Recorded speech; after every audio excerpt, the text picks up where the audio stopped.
YouTube, what's going on, guys? Lego PC bringing another Vapor video, rocking the Transformers shirt. I have not seen the movie yet, actually. It makes me really sad. I decided I wanted to listen to a little music while we did this review.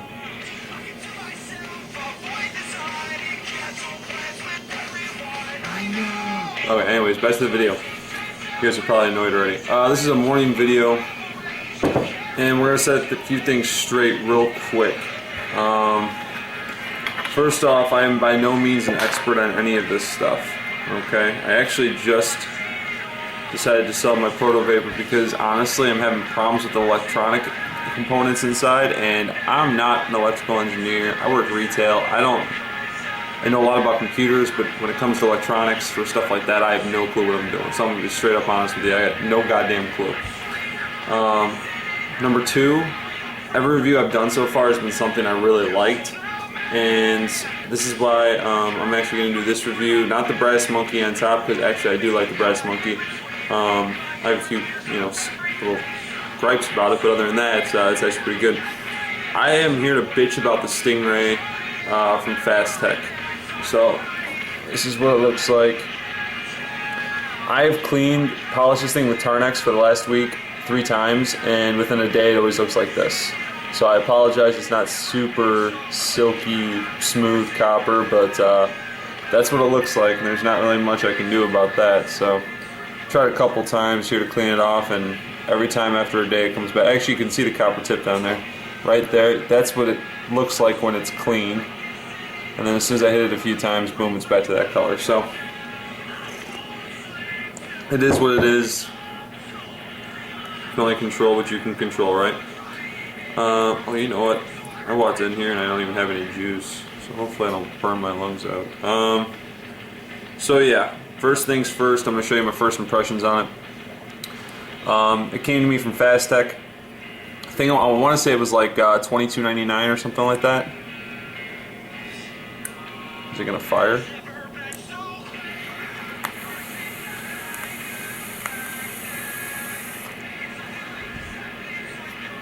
So, overall, what I've still gripe about Fast Tech right now, overall, their RDA prices and tank prices are actually pretty reasonable. Their prices on their mods, I can get them on eBay for $5 cheaper, or more expensive, but get them sent to me from the US, and don't have to worry about waiting 2 weeks for them to come in. So, if I continue to buy mods, which I might or might not, it's a lot more pricier than buying RDAs. I'm done buying mods off Fast Tech. There's just no way I'm going to do it. That's my first complaint. It looked great coming out of the box, especially compared to the Pegasus I got.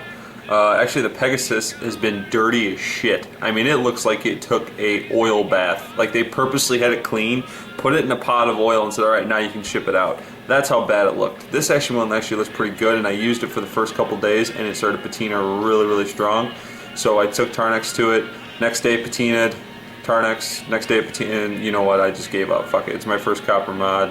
One of my first ones. So, yeah, I just gave up. I quit. First impression was it was really nice. The locking ring is really smooth. Very good threading.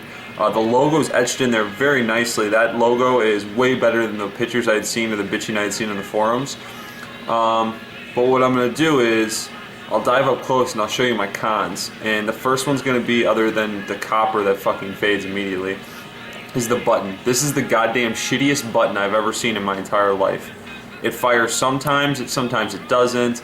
If you take it apart, it's a goddamn nightmare to put back together. It took me fucking 30 minutes to put back together. The top cap is a damn joke. This thing is not worth $20. What we have to do for you to see how bad this is we need to dive up close, and you guys need to take a look for yourself to see how shitty this guy is. So let's do that.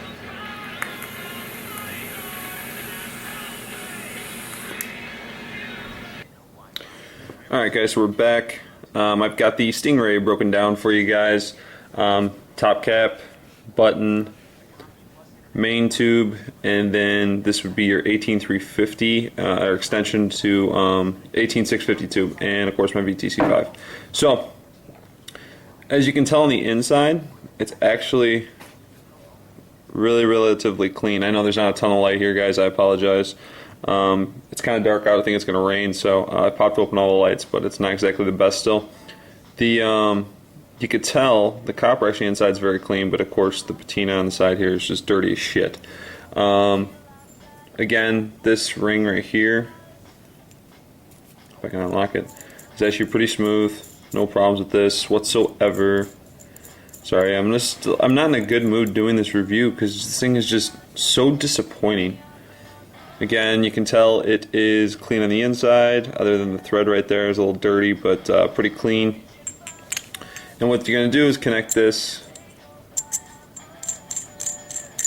and there's your piece. It's actually very seamless. It's very hard to see the seam. You can see it right there, but nowhere near as bad as like the pictures on Angel 6 where it's just absolutely horrendous. We're going to set that right there. So the two gripes I have right off the bat, guys, here's the top cap. Pretty good one-to-one. You're going to see this piece of shit right here, okay? And what I'm going to do is see if I can show you guys how bad it is. I'll probably need to attach the Addy real quick, hang on.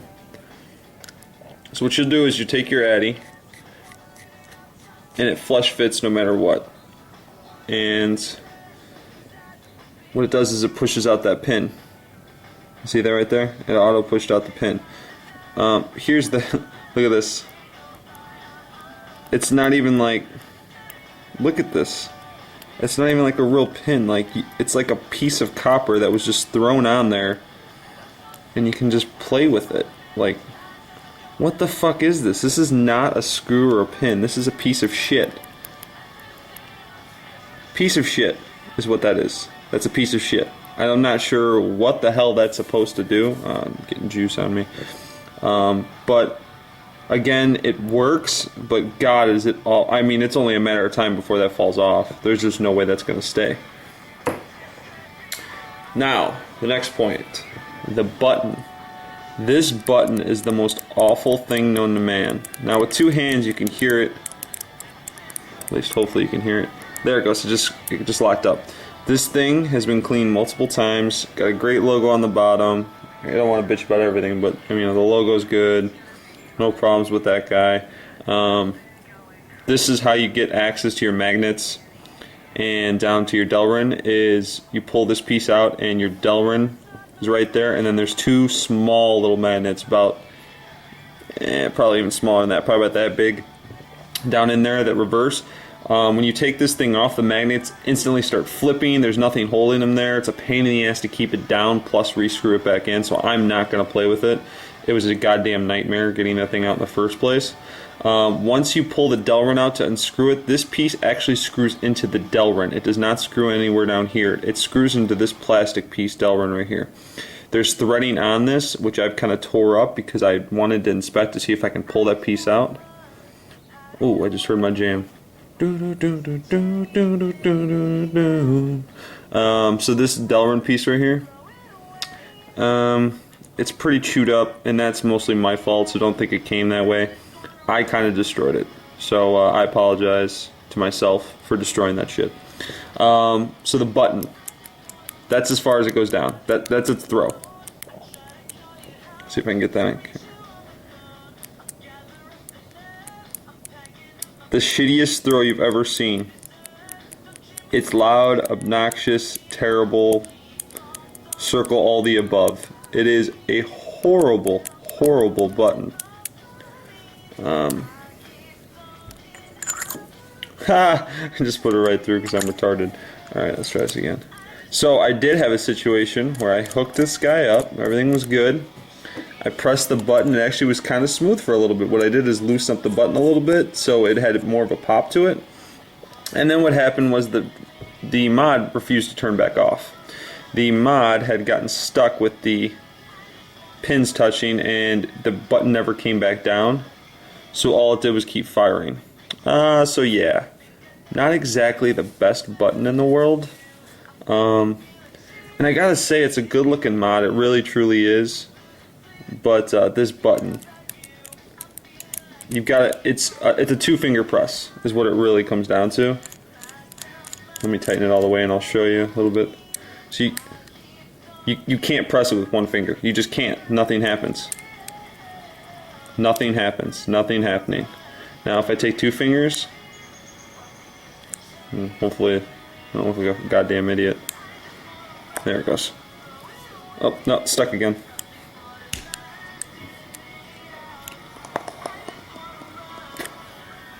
Oh, that's nice. Probably need air holes, don't I? Let's find out.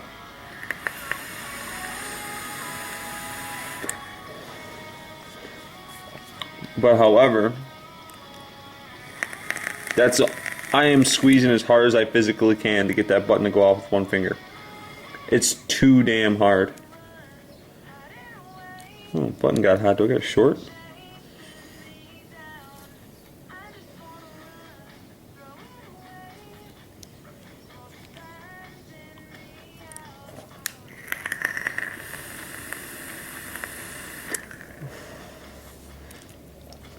So, this button, I have played with it. I read on the forums that you can sand it down on the inside and then they've had no problems with it.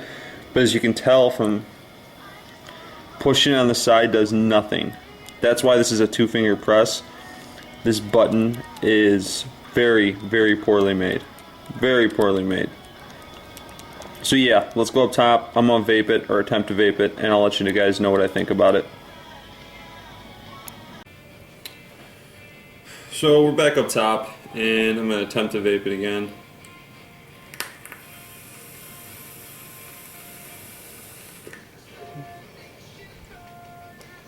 I mean, it hits good. I mean, I can't complain about that. I can't fault it on that. It hits good.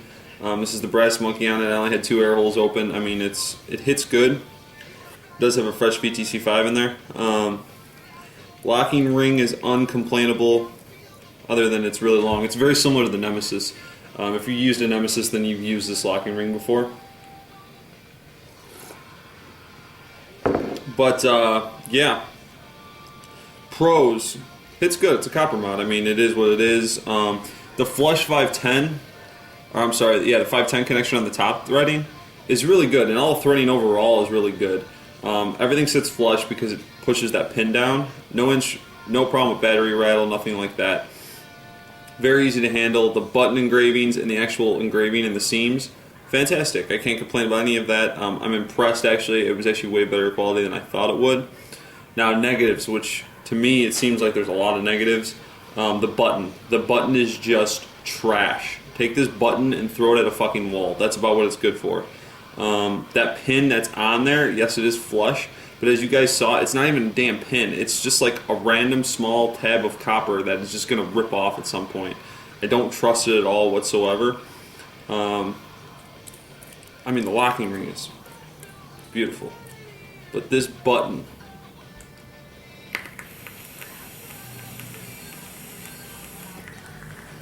Oh, you just missed it. It held on for about another 4 seconds. And then it finally dropped itself. So... this button, I don't know. I don't know if I'll use this mod. I'm wary of the button that I'm just going to go home or go to work, set it there, and the next thing you know, it's going to be lighting up all day, even with the locking ring on. So that button, I just don't trust that button. So for less than $25 in Fast Tech, would I buy it again? No, absolutely not. If you're really interested in a Stingray, which, I mean, if you haven't used a Stingray, I guess everybody has a Stingray by now. It's very similar to a Nemesis. Which was one of my first mods. It's very user friendly. It's just this button. Oh, this button. If this button wasn't so bad, I'd probably use this thing a lot more. It's a damn shame. Yeah, dog, you know how to open the door yourself. Just open it. No battery rattle once I pop this guy up. I mean, it does sit flush with everything. It's a very tiny mod. I wish I had brought my other ones out to compare it to. It does have a lot of positives, but for $20 you can pay $30 and just pick it up on eBay from somebody, or get a Segreen one, or an Infinite, which is like $35. I mean, just don't waste your time in the Fast Tech one. My first bad review, guys. I'm sorry it had to be on the Stingray. I'd rather have been on something else. Yeah, it is what it is. You get what you pay for sometimes. It's just how life is, and I know that in retail. So. what's really cool is the Brass Monkey. We'll talk about that soon. I'm probably going to vape my Pegasus because it's about 10 times better than this. So we'll vape the Pegasus and you'll see a review for that. I'll probably slow down the reviews a little bit, guys, because I've kind of got everything I really want right now. I do have to tell you, and it will jump to the front of the queue as soon as I receive it. I got on a special group buy for an IPv2. I will have it probably sometime next week. The 50-watt box mod coming straight out of China. It's supposed to be absolutely amazing. We'll see. It's got the SX350, 350 chip, 320 chip, something like that. So we'll give that a shot when it comes in. I went on the pre-order list for that a while ago. So yeah, that's all I got for you guys. I'm gonna drink my coffee. I'm gonna throw this thing at the fucking wall, and then I'm gonna grab my Pegasus. Until then, Lego PC out.